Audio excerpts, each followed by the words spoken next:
Hey everyone, my name is Curran, and today on the Chronicles, we are talking with Mitch Jacobson from Rviita Energy Tea. And we're gonna hear from him how he builds community with his business. Let's get into it.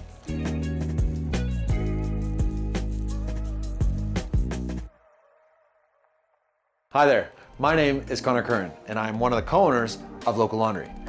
Come follow me on the Chronicles as we interview different people from Calgary on their area of expertise and how they build community. All right, Mitch, one of the things I think Rviita does extremely well is building a community around the brand. I mean, you have these avid fanatics, myself included, that are just obsessed with not only the product, but you got your whole family involved and with the brand itself. What I want to know is, how do you build a unique community around your business? Well, thank you, Connor. For one, we've learned a lot of what we've done from you guys, because Local Laundry does it better than anyone. But I think step one of that is you got to really care about people. Right. That's step one. You got to care about your customers, because if you don't have that, if you're just doing it to get a social media following, people are going to see through that. So you've got to really want to connect with people. So that's step one. But step two, I think, is create value for your community. Like, you're going to do this business basketball club this afternoon. That brings value to people, right? They get to meet other people, they get to come play basketball with you, and then it's associated with your brand. So with us, we thought, okay, what's some things that we enjoy that we could give to the community? So the first thing that we ever did is we did a group hike. Yes. So we organized a group hike back in 2019 when we just launched the brand. So my sister and my business partner, Carly, she loves hiking. It's a passion of hers. We have a mountain in our logo. We're a proud Alberta brand. So it's a part of our ethos. It's a part of the brand, is getting out and enjoying the great outdoors. So what we did is Carly just made an Instagram post and said, hey, we're gonna do a meetup in the mountains, and we're gonna just do this group hike. Anyone is welcome to come. And our very first group hike, I think we had maybe a dozen people show up, but we met in the Kananaskis and we did this hike together, and it was the most incredible day. Got to meet these 12 new people I've never met before. Some of them have ended up dating. Some of them have ended up like lifelong friends. You're gonna have some Rviita babies. Yeah, exactly, some Rviita babies. And we loved it. It was one of the best days of my life, truthfully. Like, I still think back to that day. And it all started because we just shared with our community something that we were passionate about and gave them an opportunity to participate. Just like you with your business basketball club or your business meetups. That, I believe, is when you genuinely care about people and you give them an opportunity to interact with you and participate in something that you enjoy. That's a great way to initially start building community, and it doesn't cost a dime other than your time. No, it's 100%. Do you think that's something unique to Calgary? Do you think that other brands in other cities do it, or is it a Calgary thing? I think Calgary does it better than most cities, truthfully. Yeah. I think we have an incredible business community here. I love so many other cities, but every time I spend time in another city, I always think, man, I love Calgary so much. Just there's something about the people here. There's something about the business community here too that just seems so genuine and connected, and we all want to help each other. And I'm sure that community exists in so many other places, but what we have here truly is something really special. And how has that community building effort affected the business? I mean, how does the community support you? How does that all go? Yeah, absolutely. Well, so to go back to that group hike example, for instance, where you had a small social media following after that, those 12 people, I swear, have led to so much of this, success that we've seen in our business today has dated back to those 12 people.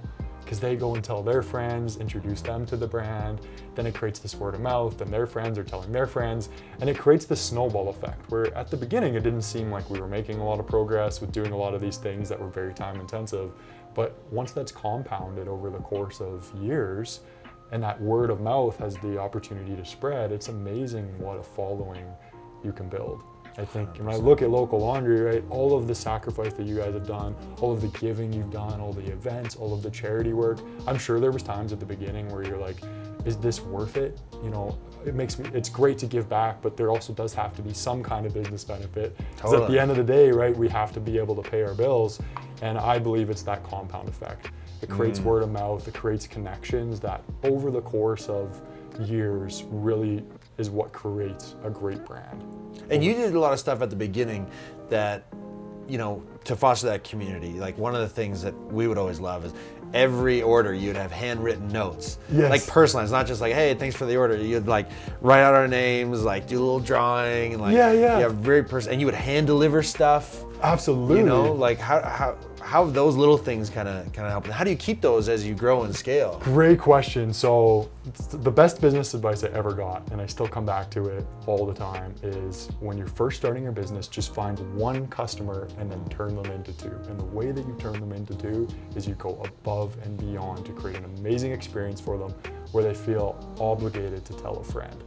And so when we first launched Rviita, knowing nothing about business, my sister Carly and I, she's a nurse, I'm an engineer, right? We know nothing about marketing, nothing about sales, but we were given this advice. So when we got our first order on our website, I'll never forget it. I drove it to that guy's house that day, doubled the order, knocked on his door, shook his hand, thanked him. There was a handwritten note in the order. Well, what kind of experience does that create, right? Like that doesn't happen when you order from a lot of big companies, right? You're not getting a handwritten note. The founder certainly isn't coming to your door and dropping it off. And it didn't seem scalable at the beginning, right? It seemed like maybe this was too much, but it created these incredible relationships with our customers, created this word of mouth, and then it created loyalty with our brand that over the course of months and years has now compounded into this beautiful following that we have. So, and as far as is it scalable?